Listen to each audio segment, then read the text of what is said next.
Welcome to the Preferred Walk-On Show. I am your host, Seth Saunders, and a return and also special guest from last season, my brother, Frank Saunders, Uncle Frank, back on the show. Welcome back, brother. Yes. Yeah, happy to be here. Thanks for having me. I had to bring him in from the Heartland because he has special expertise on the Big 12 Conference, and I'm just going to tell y'all there is going to be, at some point in this show, some KU bias, so just be on the lookout for that. Yeah, there will be. It's pretty amazing because for the good part of the last 2 decades, we've been the biggest poverty program in America.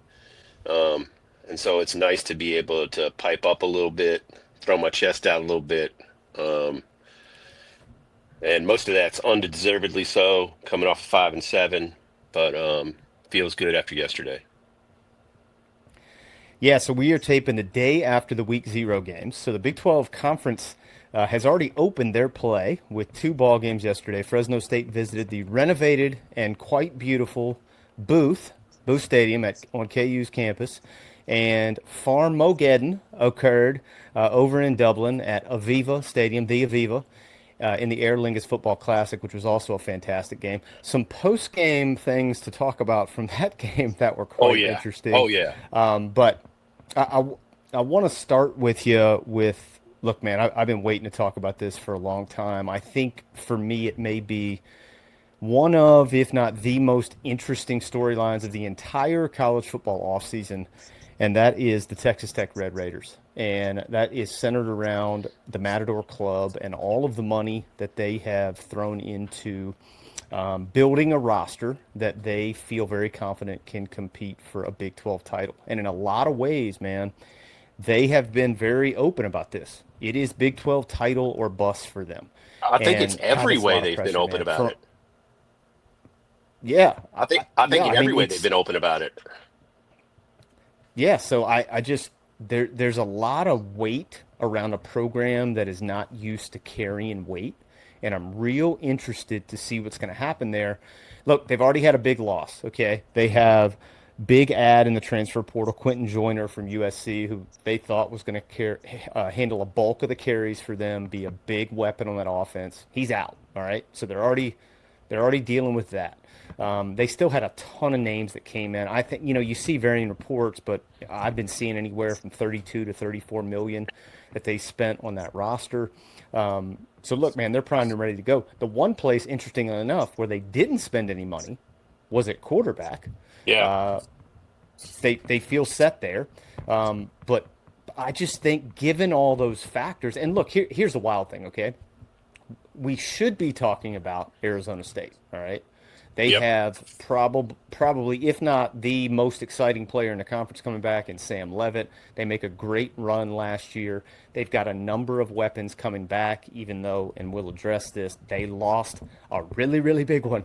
And he's They in New did. York now. So Yep. he ain't going to be helping anybody in Tempe. But I feel like that's who we should be talking about. That's who should kind of lead the Big 12. But Texas Tech all season has kind of stolen that show. So, what have your thoughts been on that, and how do you feel about them heading into this season? Yeah. I mean, along with those two stories, I think Dion's the third story always. And so I think that Texas Tech's gonna be a case study for all of us, for all of college football.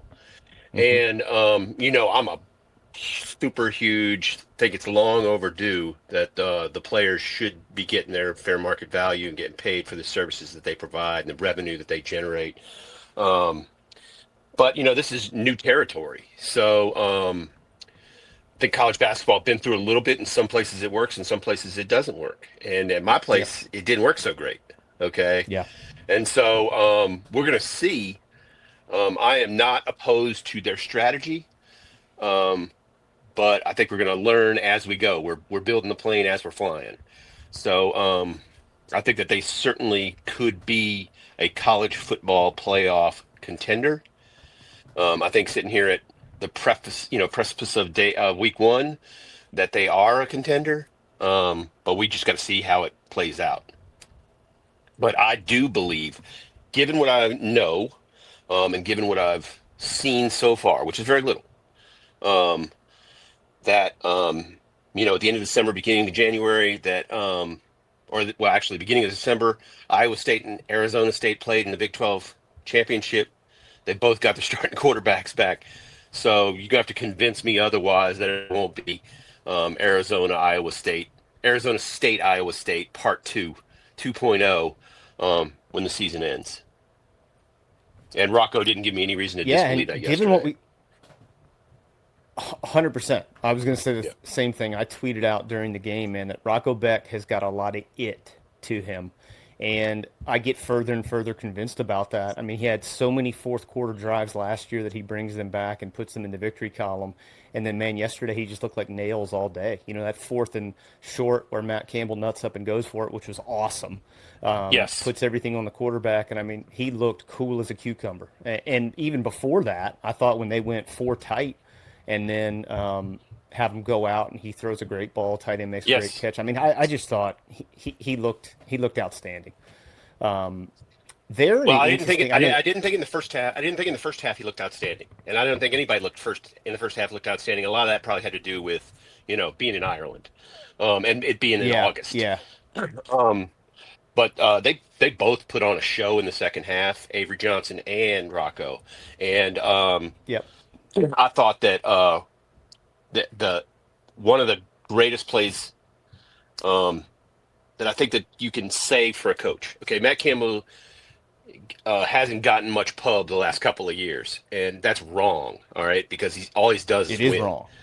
All he does is win. Yes, He's just solid dude, every single dude, Saturday. dude.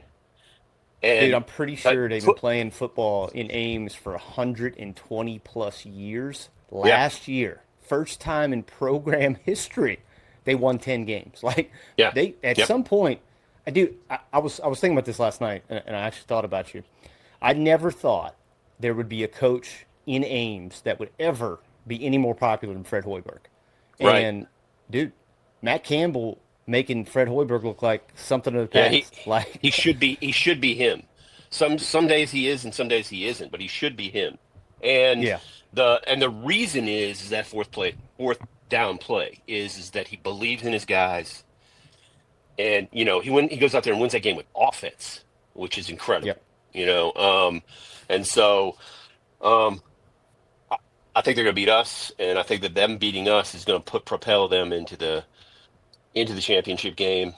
Lance has kind of got his number since he showed up, has gotten Campbell's number a little bit, but I just think Rocco's got, he's steady, man. He just wins. He knows how to win. So, let me and peel Sam, back Sam, to let me I peel back think to Sam Levitt's probably conference player of the year. You know, yeah, for me. yeah. Let me peel back Texas Tech for a minute, and then I want to talk about Arizona State. But I do Yep. think with the roster turnover for Texas Tech, with the additions of all the guys from the transfer portal, I think there'd be some, I think, anxiety there if I was a Texas Tech fan, if they were opening up, even with, say, K State or Iowa State, like those two teams did yesterday. But their first, quarter of the season sets up pretty well, I think. Dude, they open with Arkansas Pine Bluff, then they go Kent State, then Oregon State, all at home. And then, dude, September 20th, we're gonna find out a little bit who they are. I mean, they got to go play That's at right. Utah. That's That's right. that's a bring that's a bring your grown man pants game there. So It is. we'll figure something out then. But it's nice to have that runway leading into that. Right. Yeah. I mean, they should be 4-0. I mean, really, they should be 4-0. Um, Utah's gonna be a tough game on the road. And they had a rough start last year, but um, they're also class of the conference, and so that'll be a good test for them. But Texas Tech comes out of that 4-0. They got no reason to believe they can't do it. You know, Yeah, and you get a start like that under your belt, man. That it just starts to exponentially. You start to believe it. When you're in the yeah, locker room, and yeah, so I think that how they come out of the gates sets them up for good success. What they do with it is another thing. All right. There's they have lost some games in Lubbock that they shouldn't have recently. And they can't beat K-State to save their life. So if they can get, if they can get those four under their belt and start rolling, I think that the sky is the limit. But I'll still stick with what I said. Um, I like Arizona State, Iowa State, unless somebody can knock them off. Okay. Well, they got to go do Tempe on Yep. October 18th. So monster game, Yep. right? I think Yes. everybody's kind of circled that one in Big 12 circles as one that everybody expects is going to be a conference decider in a lot of ways.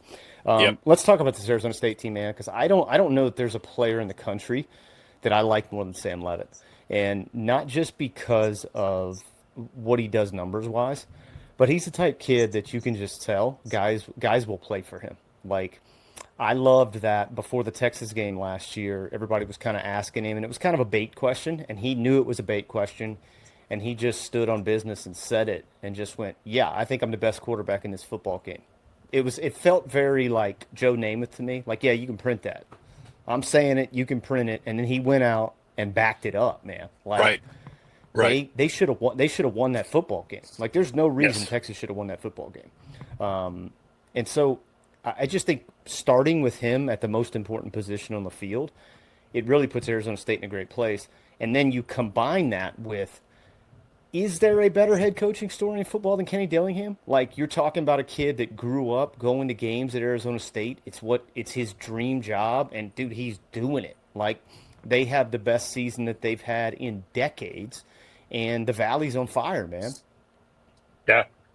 Um, so I saw Levitt play Kansas. You and I were in downstate Illinois the week that that game happened.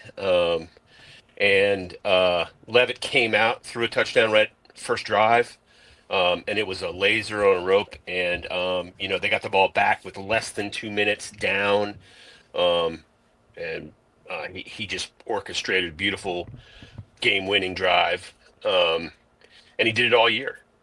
And so Yeah, I just think he's nails.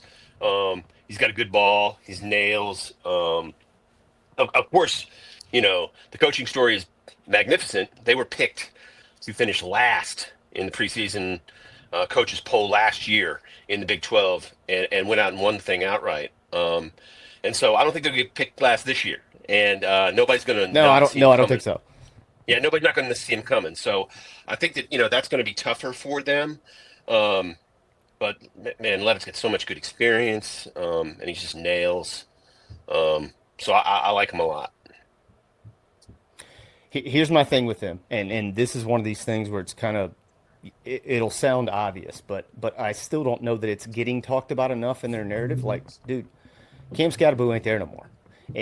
And we're not talking about you're just replacing some pair of shoes. Like Cam Scatterboo, the first person in the history of the Arizona State football program to have 2,000 plus yards from scrimmage. Like you're talking Yes. about a singular generational player who's going to play on Sundays now.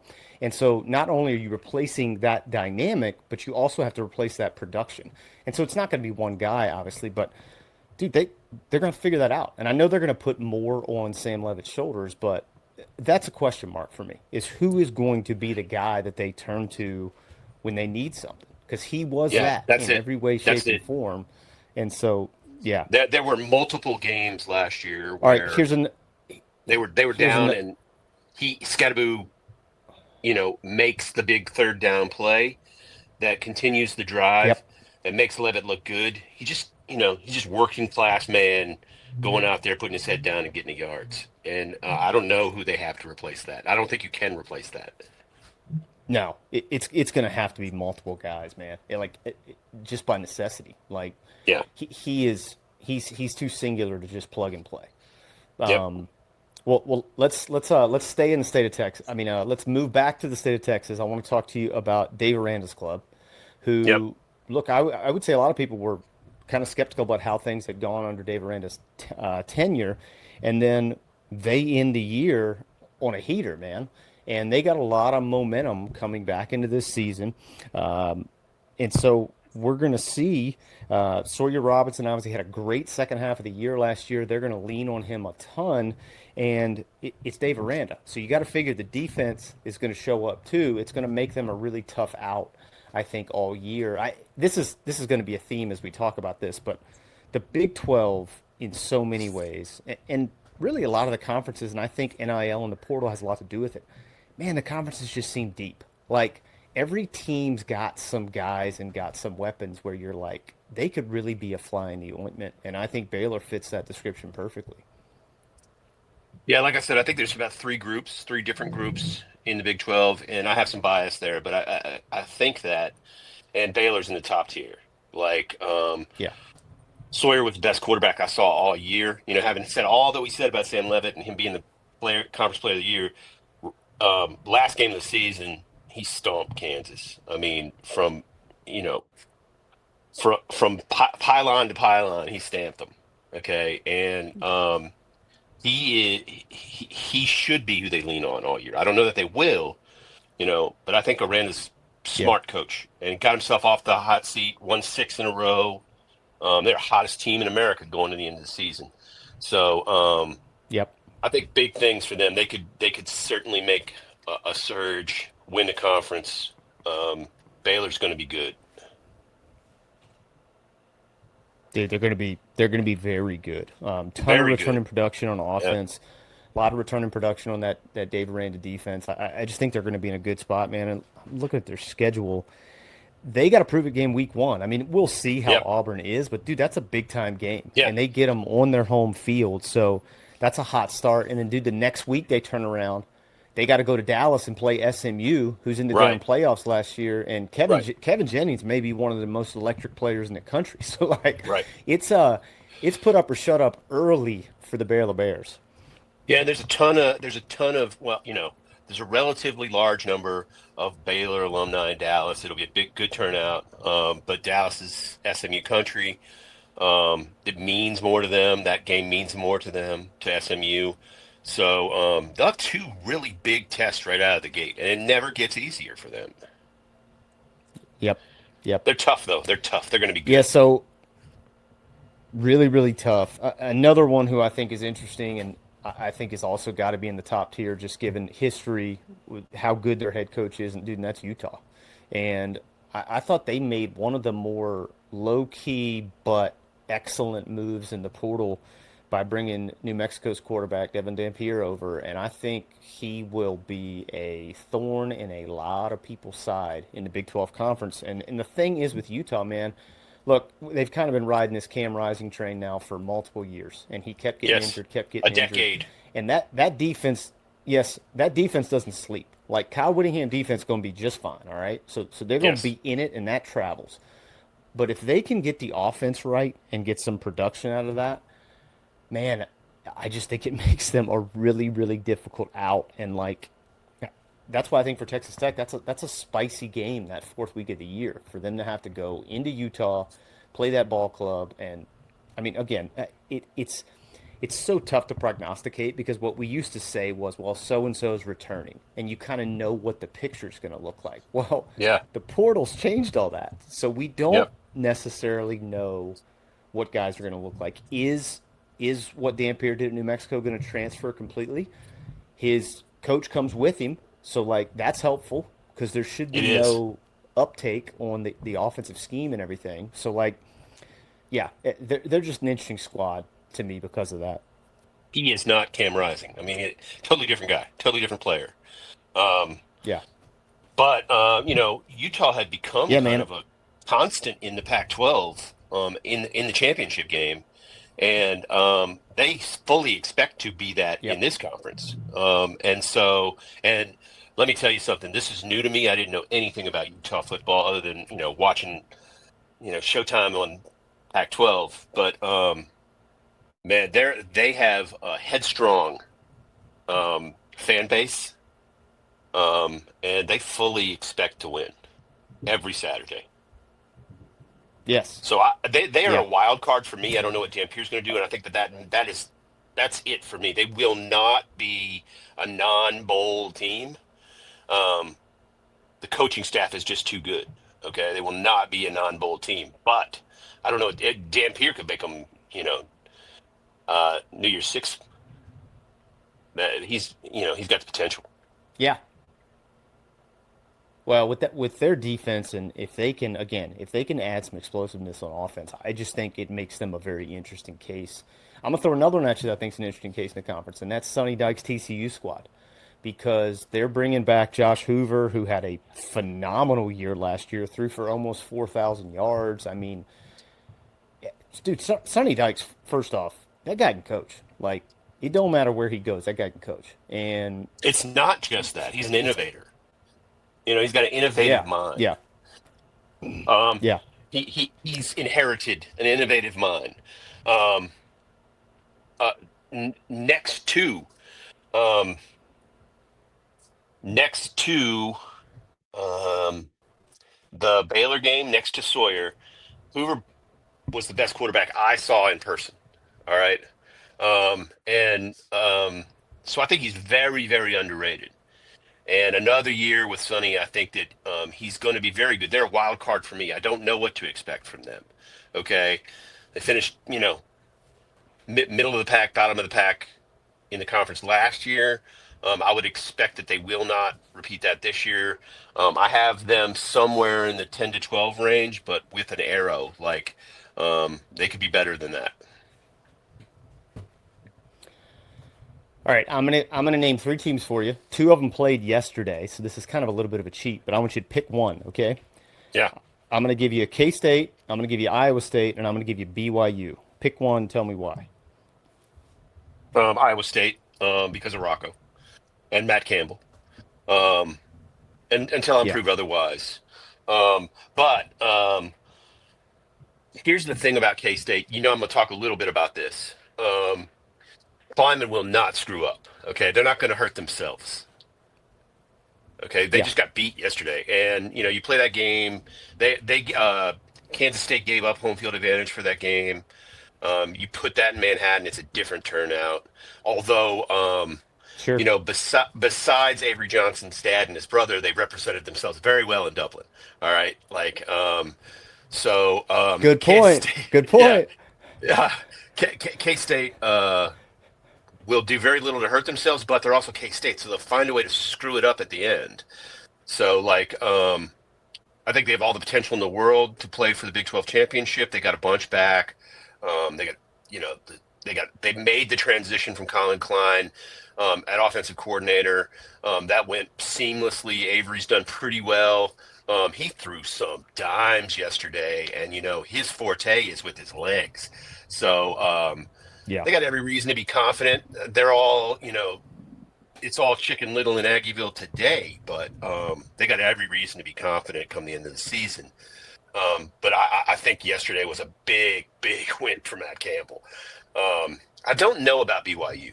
Um, Zach's back, um, so I think they're good. They were certainly, above and beyond what expected last year. Um, yeah, for me, the pivot game with them is always Utah. So we'll see. Um, I'm ready to yep. believe in BYU. I always think that they're a solid 8, 9, 10 win team.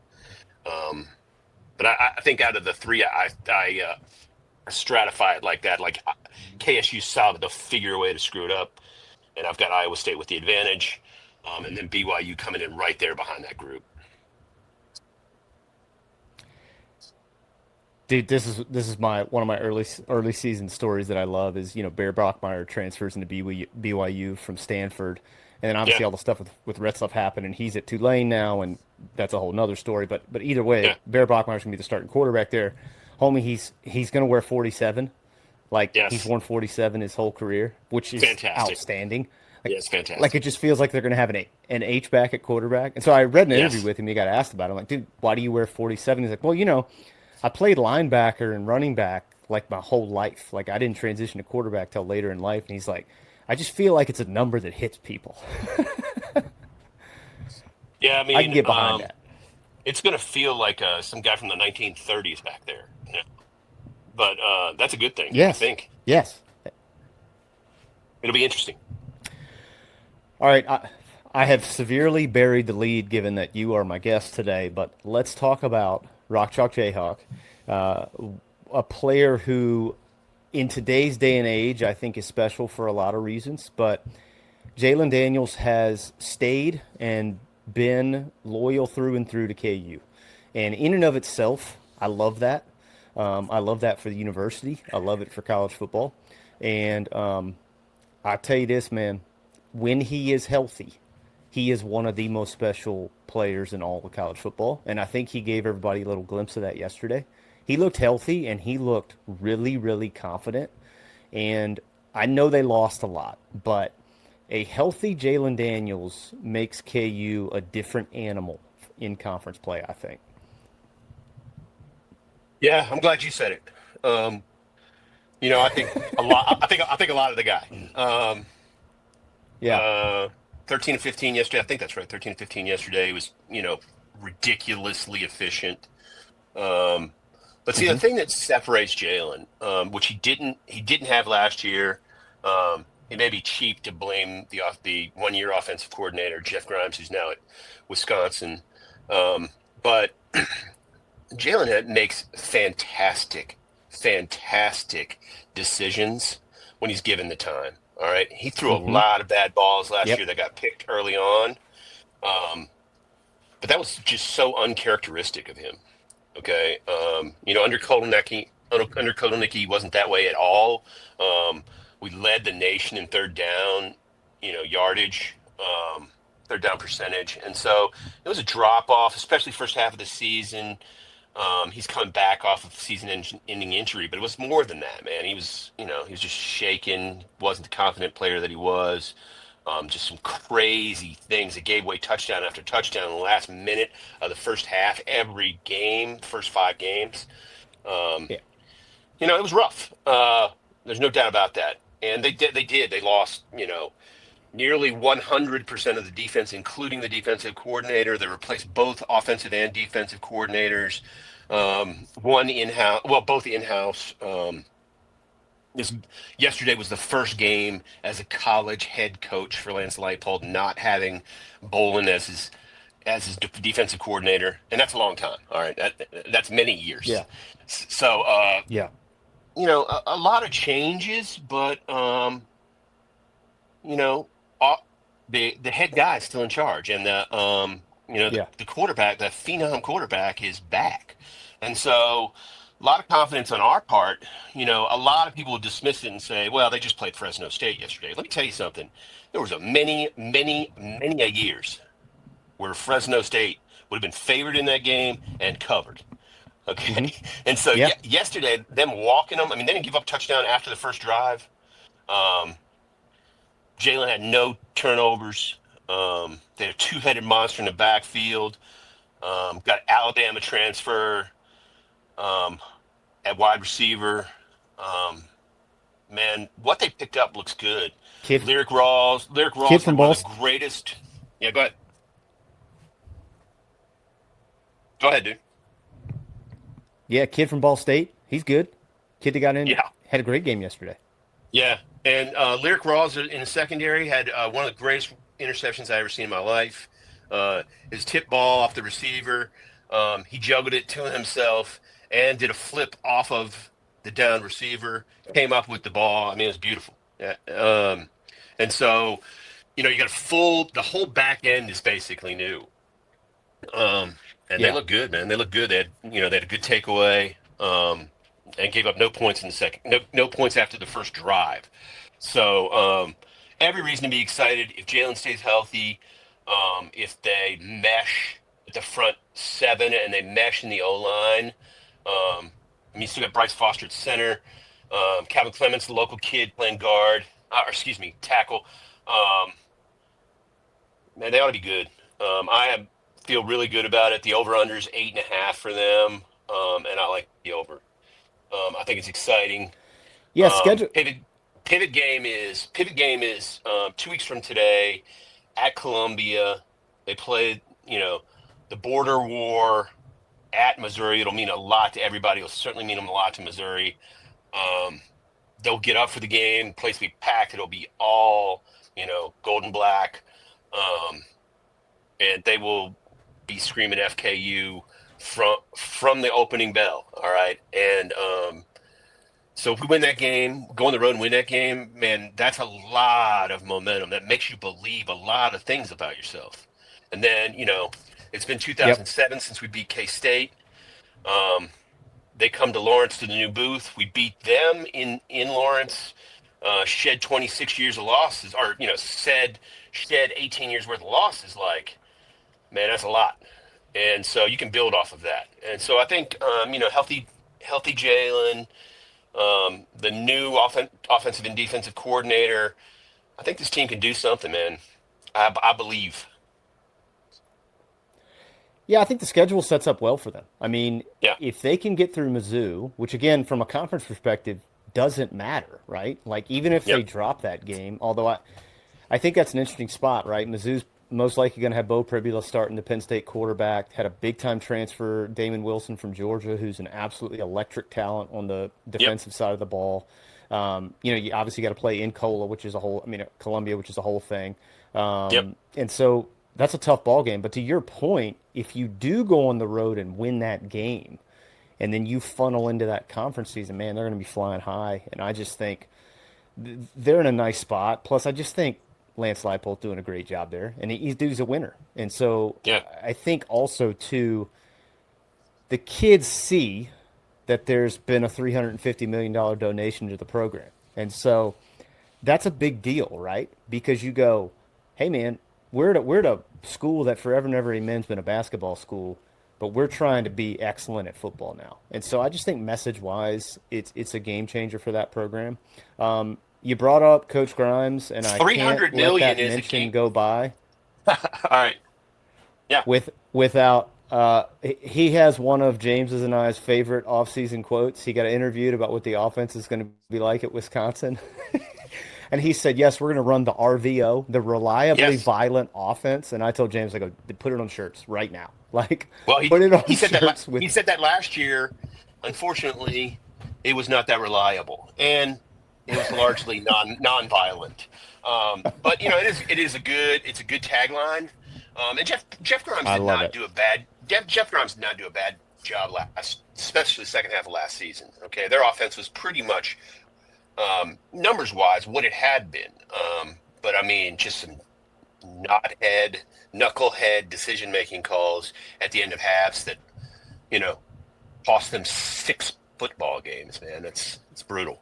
Um, but what I do want to say is that yes, I want all credit be given to Travis Goff, who's the athletic director at Kansas. This was a school that did not care culturally about football. Like you could have shut down the football program, and largely the fan base and the boosters don't the alumni base would not have cared. And you can't act that way in the 21st century in the college environment. And so he saved the culture, he saved the university, he saved the athletic department, and you can't dismiss 300 million anywhere.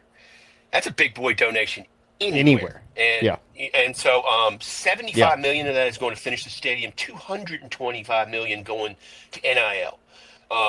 And so we're going to play with the big boys. Okay, like 225 million, Yep. you're going to come to Kansas. All right. So Yep. um it is a world changer in Lawrence, Kansas. And they should put David Well, Booth's. dude, They I, put his I name on the think stadium. It's like 25 feet high. They put his name on the stadium. Okay. They should put his name on every street. Like every street should be Booth Street. I think this donation is just further solidifies kind of, and again, I don't want to say they were the catalyst. Somebody was going to do it, but Cody Campbell, Matador Club, and Texas Tech have now That's right. shown, hey, look, That's right. if you can raise the money, you can be a player. And so I this is and I'm cool with that. Like if the parameters are going to be what they are, let it rip, man. Like I love it. Cody Campbell is a like four generations deep Red Raider, loves his institution, and is trying to do everything he can to make them a national powerhouse. Yeah, dude, I'm all for it, and I'm all for alumni at every school doing that. Like, let it eat, man. I'm okay with that, Yeah. and Yeah. Let me as let long me as they elaborate a little are, bit on this one. I know this one personally, so let me elaborate on this one a little bit. Number one, you know, Dave Booth went to University of Chicago for his master's, and he made all his money because of what they taught him at University of Chicago. He loves Kansas Jayhawk athletics. All right, and he gave the money specifically to the athletic department, and he did it in August.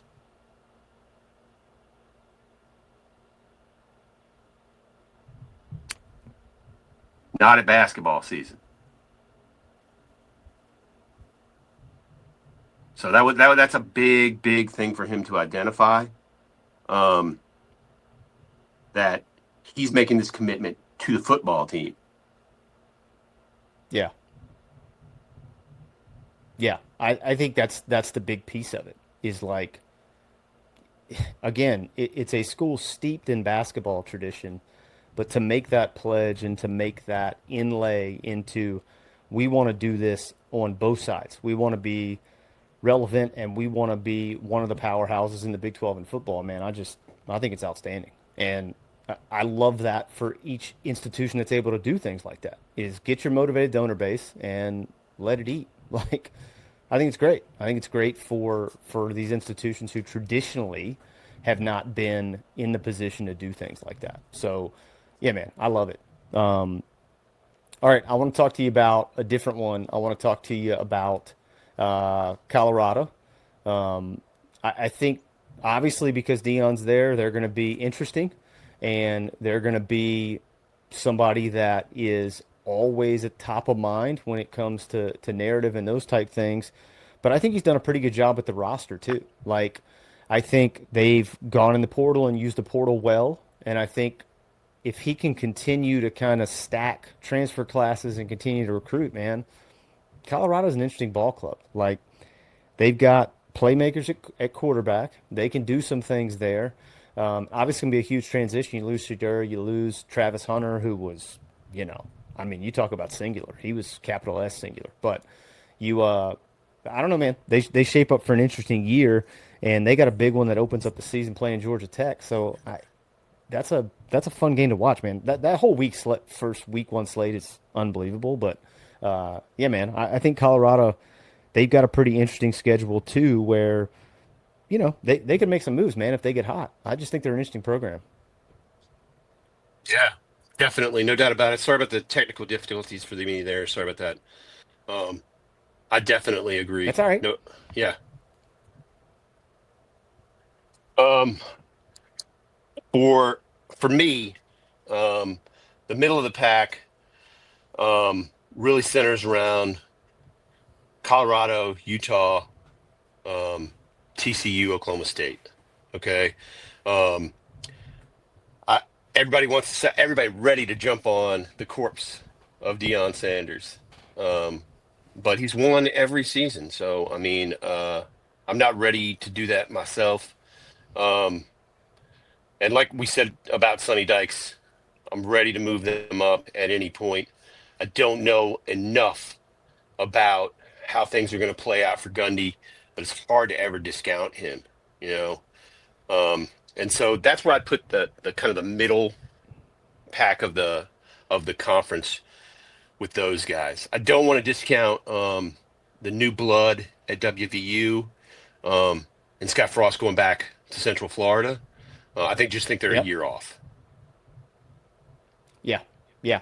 Well, I think Willie Fritz at Houston is interesting too. Yeah, I think absolutely. that's a I think they're a, I think they're a win, not an if.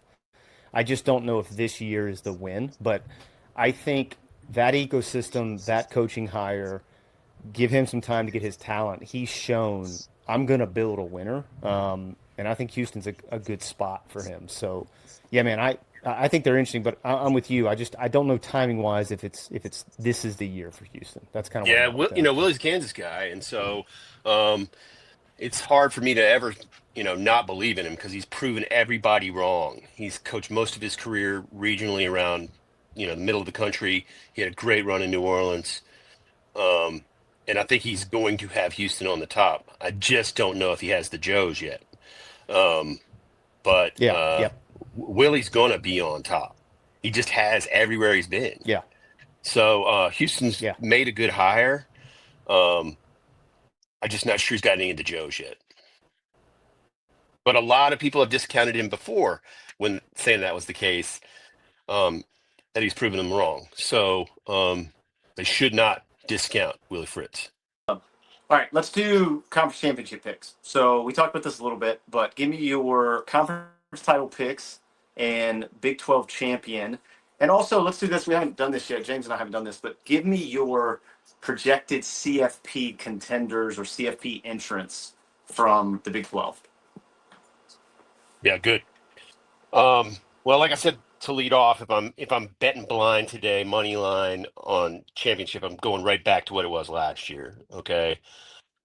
Sam Levitt, Rocco Beck, like Arizona State, Iowa State 2.0. But I definitely think Baylor can make a push.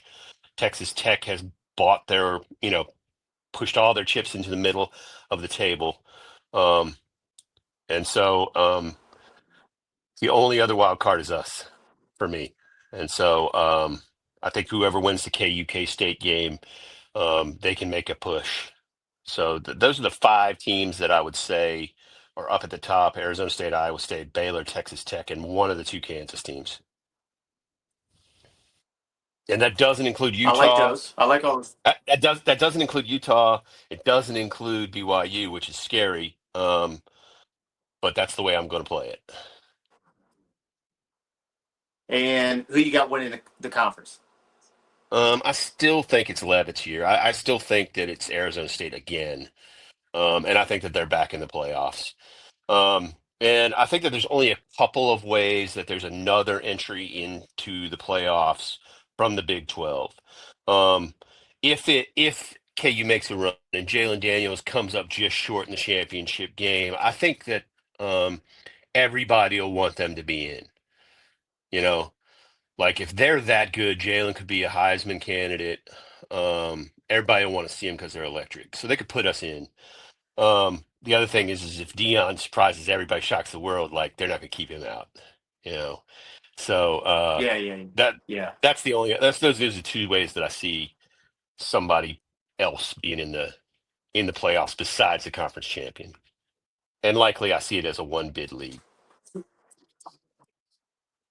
So I could be totally off base on this, but the more I have read about, kind of worked through the roster, it's hard for me to get on board with Texas Tech. And I think where I'm leery about it is when you have that much come in, I wonder about the leadership base on that squad, right? Because it takes a lot, I think, to add that much and be a unified group. And look, I could be completely wrong about that, okay? But I still think that matters on a football team is to have this solid leadership group. And look, maybe they believe that's the case in the quarterback room and they want to ride with that. But that's the other thing for me is I just don't know if they've got a game changer at the quarterback position. So I don't know, man. I mean, look, they've got all the weapons. I think Joe McGuire's a good coach. I think that they are building something that can be formidable in Lubbock.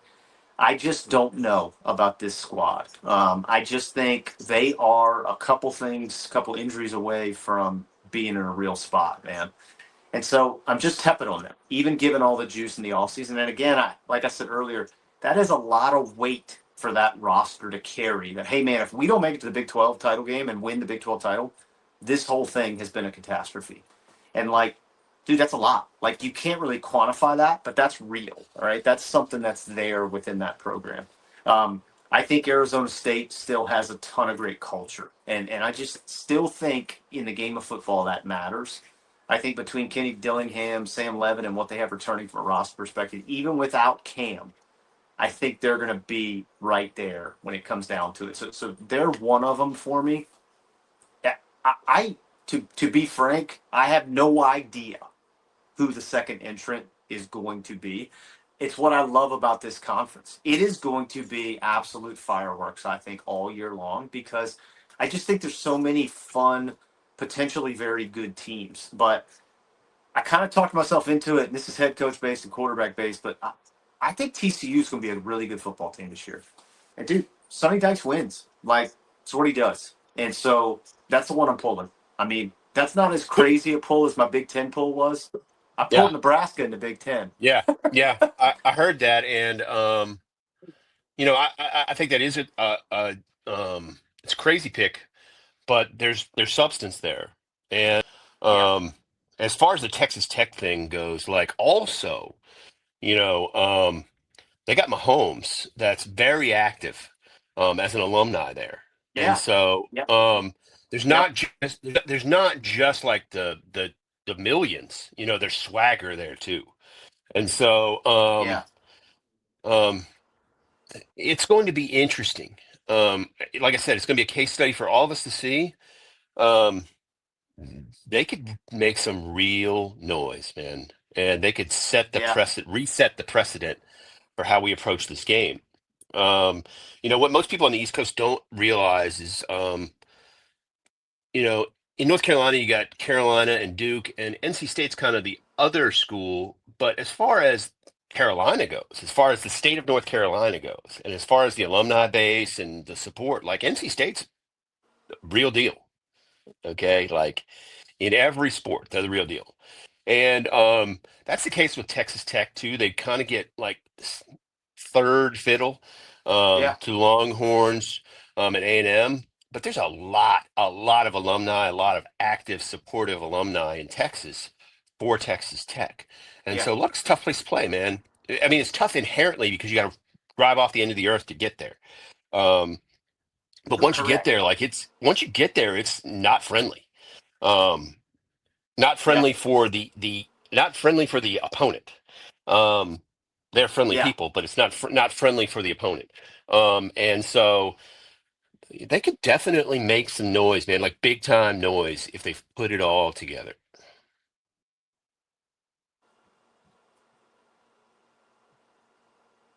Oh, I think that if things fall for them and they can stay healthy and they have a good first quarter of the year and kind of gel and come together, dude, they could be extremely dangerous. And to your point, they could kind of set the narrative on its head, college football wise, because I know they've had blips, like especially the Crabtree year and all those things, but like nobody's ever really considering Texas Tech like a real player in the national title chase. And I think that's what they're doing with this investment is saying like, look, we're here and we plan to stay here and we're going to keep doing this. Because here's my thing. I think the most pressure is on Joey McGuire, right? Because Yes.